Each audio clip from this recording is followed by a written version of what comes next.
Halo warga sekolah, kembali lagi dengan Capsek Sekolah Horor.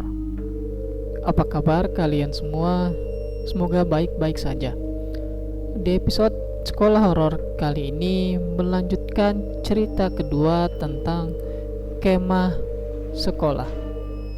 Cerita ini bersumber dari akun Twitter @otwjanda. Selamat mendengarkan.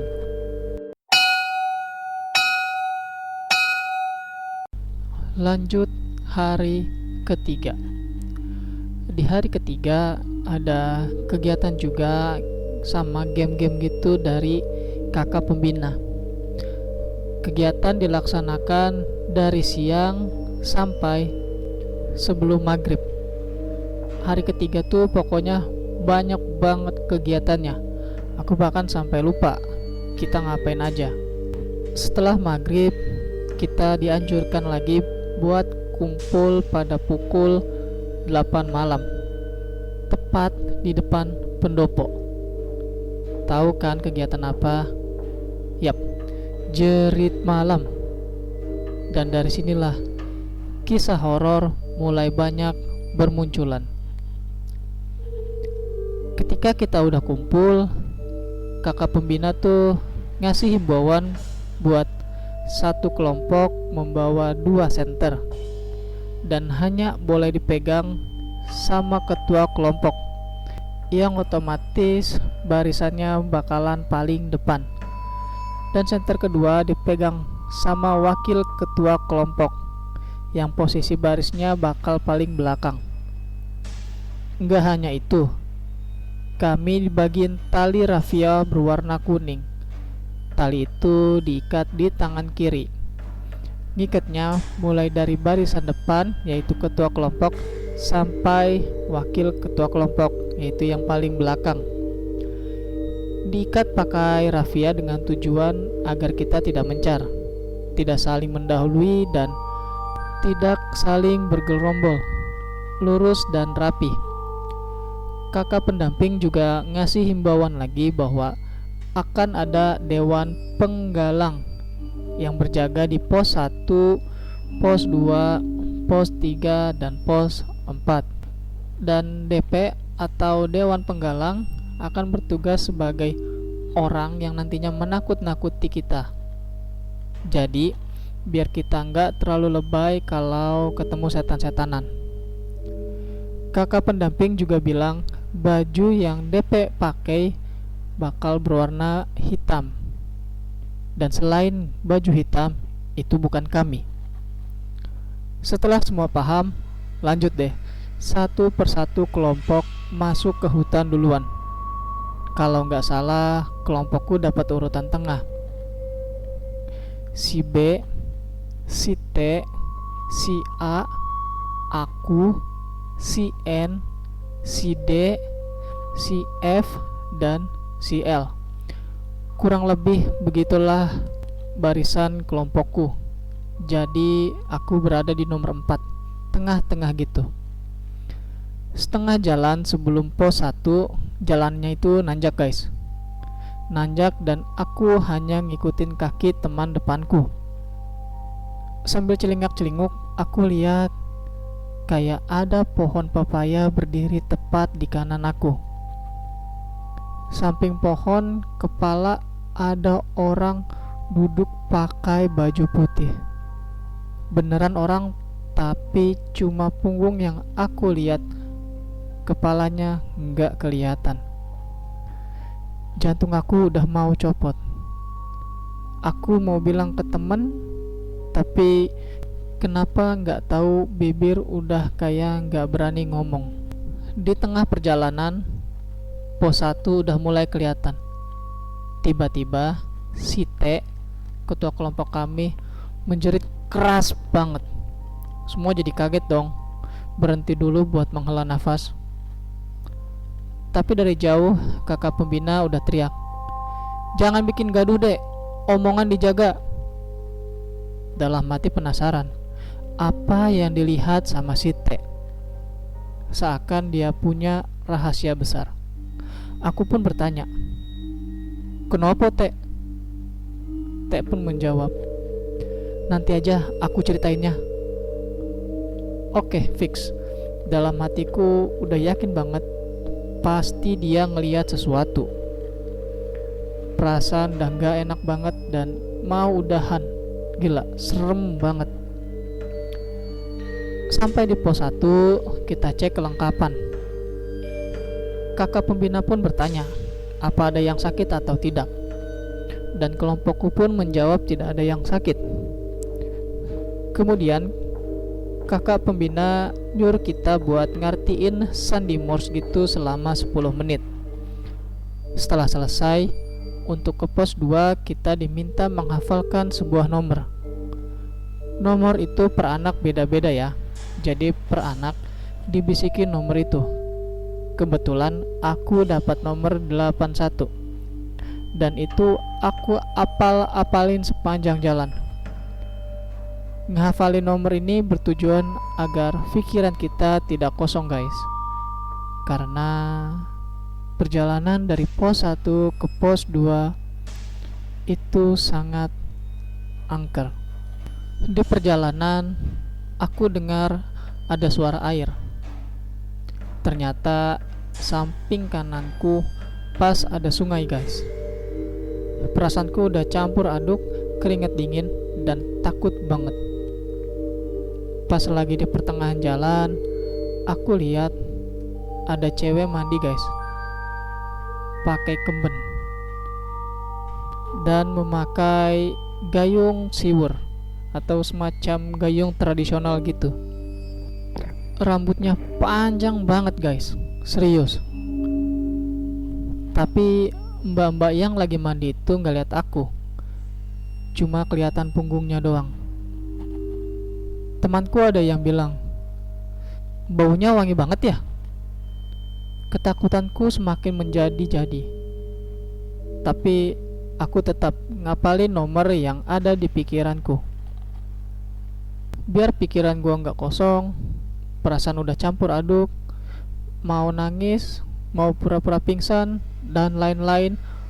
Pokoknya biar jerit malam ini cepat selesai. Tiap langkah gua jalan kayak lama banget. Sampai di pos 3 udah mulai rame. Kelompok awal yang masih pada ngerjain tugas dari kakak-kakak pembina.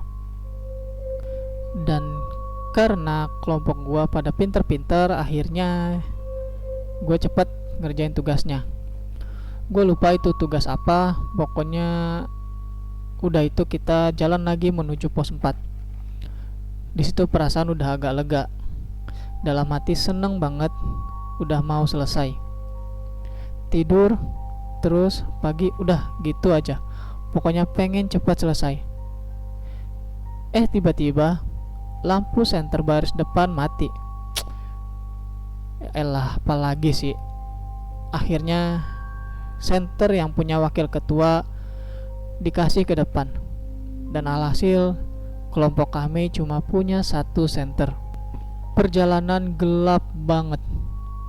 Soalnya senter cuma ada di depan. Jadi perjalanan mau ke pos 4 itu ngelewatin setapak kecil kayak jembatan gitu, dan di bawahnya ada sungai. Sungai yang tadi gua lewatin. Gak sengaja dong nengok ke arah sungai. Tiba-tiba ada anak kecil gitu, cuma pakai kolor tapi gak gundul. Pokoknya anak kecil kayak gak pakai baju gitu. Dia sedang mainan air. Ada yang duduk, ada yang mainan tanah. Kalau gak salah ada sekitar 4 atau 5 anak. Pokoknya rame banget sambil cekikikan. Aku langsung ngalihin pemandanganku buat gak ngeliat mereka lagi. Dalam hati berkata, udah dong, nyerah. Jiwa penakut gua udah gak kebendung lagi. Udah pengen nangis, sedih parah, kangen ibu. Akhirnya kita sekelompok pun sampai di pos 4. Semua udah dengan muka yang tegang kayak ada sesuatu yang mau diceritain. Pos 4 menandakan tugas kita di jerit malam udah selesai. Ternyata belum. Jadi kita kumpul dulu buat cek kelengkapan. Jadi kita selesai jerit malam ini pukul 2 pagi. Temen gue udah pucat. Gak ada yang berani mandi malam setelah jerit malam tadi. Semua udah diem aja, kayak udah benar-benar capek dan tegang. Kumpul di tenda, kita cuma lap atau bersihin badan kita pakai tisu basah. Karena kalau mau mandi, selain takut, antrinya pun juga panjang. Dan air cepat habis, jadi malas aja buat mandi.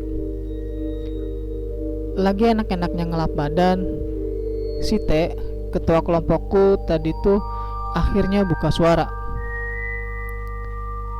Teman-teman, tahu nggak? Aku tadi lihat bocah kecil banget jalan nyebrang di depanku, bawa boneka yang buluk banget. Si B pun menjawab, iya, aku juga tahu. Kan tadi di belakangmu, makanya kita teriak kencang banget. Tapi yang aku lihat tadi, bocah kecil itu cewek, rambutnya dikepang dan pakai baju putih. Secara bersamaan mereka berdua ngelihat bocah, tapi dengan bentuk yang berbeda.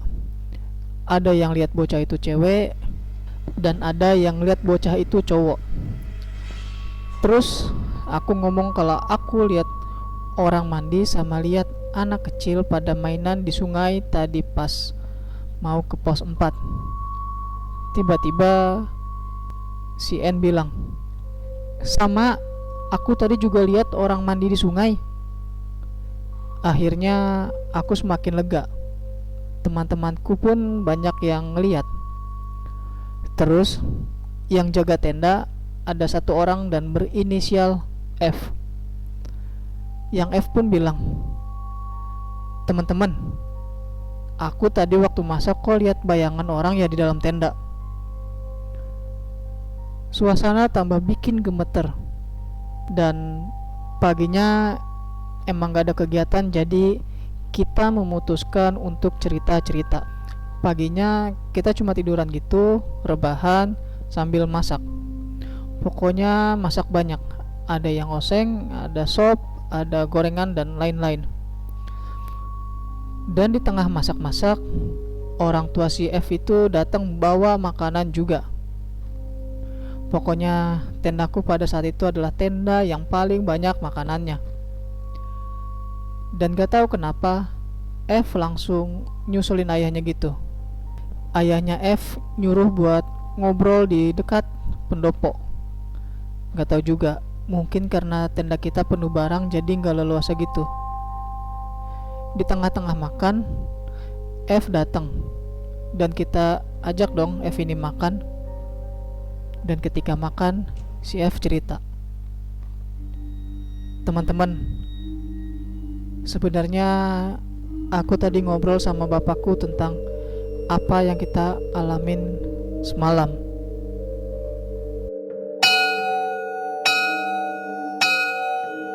Itu dia cerita kelanjutan mengenai kemah sekolah bagian kedua. Terima kasih buat kalian warga sekolah yang telah mendengarkan cerita ini. Dan terima kasih juga kepada akun Twitter @otwjanda yang telah memberikan kami izin untuk membacakan cerita ini. Jangan lupa untuk like dan share video ini agar warga sekolah horor semakin bertambah. Dan sampai jumpa di episode berikutnya.